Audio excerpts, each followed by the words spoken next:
ఈ సృష్టికర్తలు స్మరణకు తెచ్చుకోండి. అసలు సృష్టికర్త అంటే ఎవరు చెప్పండి. సృష్టికర్త అంటే ఎవరు? ఈ బాలదేవుడు అంటే సృష్టికర్తలు అంటే సృష్టిని తయారు చేసేవారు. బాలదేవుడు అంటే అనగా దేవుడిని స్మరణ అంటే జ్ఞాపకం చేసుకోవాలి. బాలదేవుడు అంటే దేవుడిని చేసుకోవడం ప్రయత్నాలు ఏంటో తెలుసుకోండి. ఎఫెసీయులకు రాసిన పత్రిక 6 నుండి 6వ అధ్యాయం 1 నుంచి 3 వచ్చింది. పిల్లలారా, ప్రభువునందు మీ తల్లిదండ్రులకు విధేయులై ఇది ధర్మమే.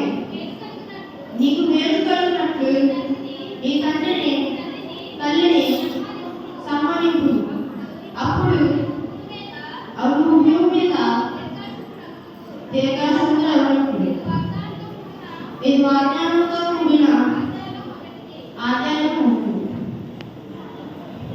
అనేది వినయం, విధేయత, విశ్వాసం, పెద్దల పట్ల, తల్లిదండ్రుల పట్ల మర్యాద, ఎక్కడ ఎలా పలికాలి, ఎవరితో ఎలా ప్రవర్తించాలి అనేది తెలుసుకుంటాం. మొదలైన ఎన్నో లక్షణాలు తెలుసుకుంటాం. చాలా మంది తల్లిదండ్రులు అయితే చదువుకున్న వారికి గాఢం పెడతారు. వాళ్ళు పెద్ద తర్వాత వాళ్ళ దగ్గర కూతురు మాట్లాడితే వాళ్ళు అయితే నేర్చుకుంటారు. వాళ్ళు మళ్ళీ పెద్దవాళ్ళ దగ్గర ఏమీ మాట్లాడతారు. వాళ్ళు తిట్టడం మానేసి చిన్నపిల్లలే కదా అని మాట్లాడిస్తారు. కొంతమంది ఏం చేస్తారు, ప్రజెంట్ కూడా ఆ దగ్గరికి ఈ ఫేవరెట్ హీరో అంటే ఎవరైనా అడిగి అలా అంటారా, నా ఫేవరెట్ హీరో అల్లు అర్జున్, నా ఫేవరెట్ హీరో ప్రభాస్ అంటారు. అది ఆ తల్లిదండ్రులకి పిల్లలు అది ఏమంటారు, మా పిల్లలు చూసారా, మా ఫేవరెట్ హీరో ఎలాగా అంటాడో, పెద్ద ఫ్లెక్సీ ఏం చేశాడు అలా ఎలాగా అంటారు. చిన్నతనంలో వాళ్ళు చేసిన తప్పులు చాలా మంది పిల్లల దగ్గర బూతు మాటలు చెప్తూ ఉంటారు. వాళ్ళు అవే నేర్చుకుని పలికితే చాలా మంది దగ్గర మాట్లాడుతుంది. చిన్నపిల్లలకి కదా వాళ్ళకి తెలుసు అంటారు. అసలు తల్లిదండ్రులు చేసే తప్పు అది. పిల్లలు క్రమంగా ఉండడం, ముందుగా తల్లిదండ్రులు వాళ్ళకు చెప్పే వాళ్ళలా ఉండాలి. ఇప్పుడు మీరు చర్చిలో ఉన్నారు, వాళ్ళు కూడా తీసుకొస్తారు. వాళ్ళు ఇప్పుడు చర్చిలో లేకుండా వాళ్ళు బయటికి ఆడుకుంటారు. మీరు ఇక్కడికి వచ్చి చర్చిలో కూర్చుంటారు. వాళ్ళు ఎక్కడికి మీకు ఏం తెలుసు? చాలా మంది ఎక్కడెక్కడికి వెళ్ళిపోయి ఉంటారు. మరి ప్రతి తల్లిదండ్రులు అలా ఉంటున్నారా అంటే, ఇప్పుడు మీరు చర్చికొచ్చి మీ పిల్లలు కూడా మీ పక్కన కూర్చోబెట్టుకుని వాళ్ళు చెప్పే వాళ్ళగా ఉండాలి. పిల్లలు దేవుని గురించి తెలుసుకోవాలంటే దేవుని ఇష్టలుగా ఉండాలి. దేవుని ఆరాధించి మహిమపరచేలా ఉండాలి. వాళ్ళని ఆశీర్వదించి ముందుగా వాళ్ళు బాల్యంలో దేవుని గురించి తల్లిదండ్రులు చెప్పేవాళ్ళగా ఉండాలి. అలాగైతే ప్రతి తల్లిదండ్రులు ప్రతి ఆహారం దేవుని సన్నిధికి వచ్చి దేవుని మహిమపరచేలా వారిలో ఉండాలా? చెప్పండి. దేవుని గురించి మహిమపరిచే వాళ్ళగా ఉన్నారా? ఎంతోమంది దేవుని విశ్వాసులు కనిపించే తల్లిదండ్రులు ఉన్నారా? తల్లిదండ్రుల నుంచే ప్రతి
నువ్వు సండే స్కూల్కి వెళ్ళినా నీకు ఏం వాక్యం ఇచ్చారో అది చదివావా, నువ్వు ప్రార్థనకు వచ్చావు, అసలు సీఆర్ గారు పాస్టర్ గారు ఏం చెప్పారు నువ్వు వింటావా అని అడగారా? మీరు ఎప్పుడైనా మీ పిల్లల్ని అడిగారా? చెప్పండి.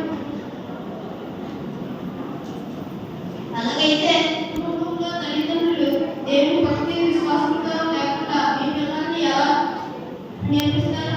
ఇప్పుడు చాలా మంది తల్లిదండ్రులు ఉంటారు, వాళ్ళు ఆడవాళ్ళు అయినా కానీ పనికి వెళ్ళిపోతారు, చర్చికి రారు. అలా చర్చికి రాకుండా ఇంటికాడ ఉంటారు, పనికి వచ్చేసిన తర్వాత ఇంటికాడ ఉంటారు. మరి ఆ పిల్లలు వస్తే వాళ్ళ చర్చికి రాకుండా బయటికి వెళ్ళి ఆడుకుంటారు. పిల్లలు చిన్నప్పటి నుండే దేవుని గురించి తెలుసుకోవడం వల్లనే దేవుని మీద భయభక్తులు వస్తాయి. కాబట్టి చిన్నప్పుడే దేవుని గురించి తెలుసుకుంటే పెద్ద తరంలో చర్చకొచ్చి ఏ బూతు మాటలు అవి మాట్లాడకుండా నేను శ్రద్ధగా కూర్చుని ఉంటాను. మంచి ప్రార్థనలు వస్తాయి. బాల్యం అనేది ముఖ్యమైనది. ఎందుకంటే చిన్నప్పుడు ఏదైనా నేర్చుకోవాలంటే అది పెద్ద అయినప్పుడే మన జీవితంలో అలవాటు అవుతుంది. ఈ విషయం దేవుడు చెప్తున్నాడు కదా. ఇప్పుడు బాల్యం అనేది ముఖ్యమైనది. ఇప్పుడు వాళ్ళు చిన్నప్పుడులోనే అన్నీ నేర్చుకోవాలి. సామెతలు 22 అధ్యాయం 6 వచనం. వాళ్ళు రావాల్సిన త్రోవను నేర్పుము, వాడు పెద్దవాడైనప్పుడు దాని నుండి తొలగిపోడు. నిజమే కాదు, తల్లిదండ్రులు చిన్నప్పటి నుండి ఎలా నడవాలి, ఎలా వినాలి, ఎలా ఉండాలి అని ప్రతిదీ నేర్పిస్తారు కదా. ఇప్పుడు చాలా మంది నేర్పించకుండా వాళ్ళు ఎలా గొడవ చేసి కొట్టుకుంటారు. వాళ్ళప్పుడు నువ్వు కొట్టు, నువ్వు మదం తిట్టు అని అంటారు కదా. అలాగైతే ప్రతి తల్లిదండ్రులు సృష్టికర్త గురించి చెప్పాలి, దేవుని చిత్రంలో రావాలి. కాబట్టి సృష్టికర్త అంటే ఎవరు? సృష్టికర్త కదా. మీ పిల్లలకి ఎప్పుడైనా చెప్పారు సృష్టికర్త గురించి? దేవుని గురించి తెలవాలంటే ముందు దేవుని గురించి మందిరానికి తీసుకుని రావాలి. తీసుకొస్తే సరిపోదు. మీ పక్కన గురించి వాళ్ళకి చెప్తూ ఉంటారు. వాళ్ళకి ఇప్పుడు సీఆర్ గారు మీకు ఏం చెప్పారు, పాస్టర్ గారు ఏం చెప్పారు, వాళ్ళకి వెళ్ళిన తర్వాత మీరు వినాలి. ఇప్పుడు నేను చెప్తున్నాను, ఇప్పుడు నువ్వు విను. నేను ఇంటికి వెళ్ళిన తర్వాత సీఆర్ గారు పాస్టర్ గారు మీకు ఏం చెప్పారో అది మీరు వినాలని చెప్తాను. చాలా మంది తల్లిదండ్రులు వాళ్ళ పనులు చేసుకోవడానికి లేదా బాగా అల్లరి చేస్తున్నప్పుడు వాళ్ళు ఇప్పుడు మీరు చర్చిలోకి వచ్చిన తర్వాత వాళ్ళు బాగా అల్లరి చేస్తారు. అప్పుడు మీరు వాళ్ళకి ఏమి ఇస్తారు? ఇప్పుడు వాళ్ళకి ఏమి ఇస్తారు? మీరు ఫోన్ ఇస్తారు. నేను స్కూల్కి వెళ్ళాలంటే ఏమి ఇస్తారు? నేను అన్నదేంటంటే మీరు ఏమి ఇస్తారు? ఇప్పుడు నేను చర్చికి కుదురుగా ఉన్నట్టు ఏమి ఇస్తారు? ఇలా ప్రతి విషయం లోకానుసారమైన వాళ్ళు అలవాటుగా చేసుకుని మీ పిల్లలకి రాయవలసిన ఆశీర్వాదం మీకు పోగొట్టుకునేలా చేస్తున్నారు. అనేక మార్పులు ఆదర్శంగా తీసుకుంటారు కదా. చాలా మంది ఆదర్శంగా తీసుకుంటూ ఉంటారు దేన్ని. అయితే పక్కింటి పిల్లలు చూసి నేర్చుకుంటా, ఎదురింటి వాళ్ళ పిల్లల్ని నీకంటే వాళ్ళకి ఎక్కువ వస్తే అని చెప్తారు కదా. ఒకవేళ వాళ్ళు ఎగ్జామ్లో తప్పులు రాసి వాళ్ళకి తక్కువ వస్తే మీరు చెప్తారు, మీరు పక్కింటి వాళ్ళు చూసి నేర్చుకుంటా, వాడికి ఎలా వచ్చినాయి, వాడు చూడండి ఎలా చదువుతున్నాడు అంటారు అని ఎలా అంటూ ఉంటారు కదా. అంటారు కదా మీరు. అలాగైతే ఎప్పుడైనా బైబిల్ తీసి అందులో ఉన్న పత్రికను చూపించి నువ్వు కూడా ఎలా ఉండాలి అని చెప్పాలి. ఎంతమంది ఉన్నారు? బైబిల్ పాఠం తీసి వాళ్ళకి చెప్పి ఎంతమంది ఉన్నారు? ఇప్పుడు వాళ్ళు మనం చెప్పాము, వాళ్ళు పెద్ద అయిన తర్వాత ఏ పాస్టర్లో ఏ సీఆర్లో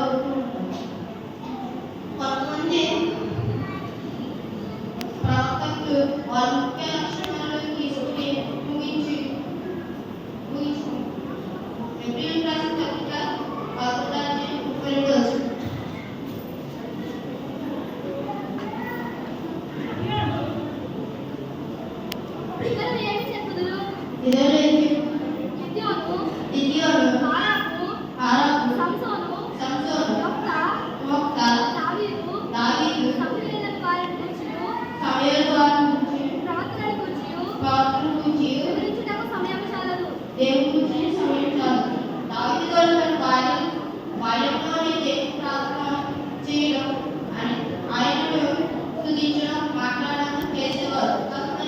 దావీదు గారు చిన్నప్పటి నుంచే భయభక్తులుగా ఉండేవారు, ప్రార్థన చేసేవారు, చేసేవారు.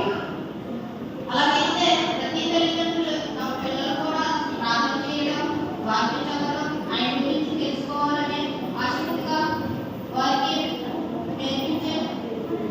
నేర్పించకుండా అలాగైతే వారిలోనే దేవుని మార్గంలో నడవాలి, దేవుడి గురించి తెలుసుకోవాలి. అలా చెప్పేవారు ఎంతమంది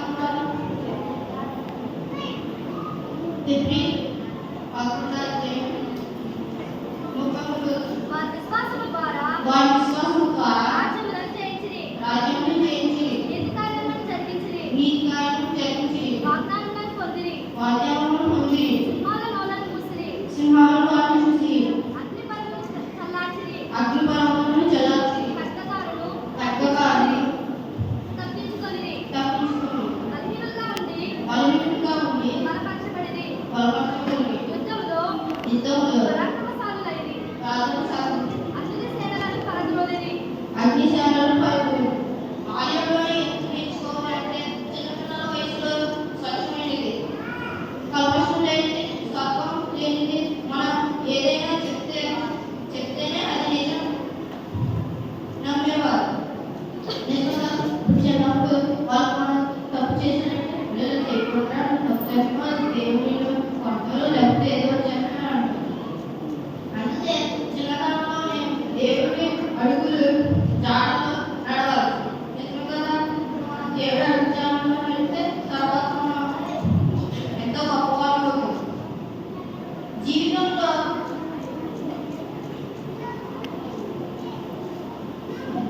జీవితంలో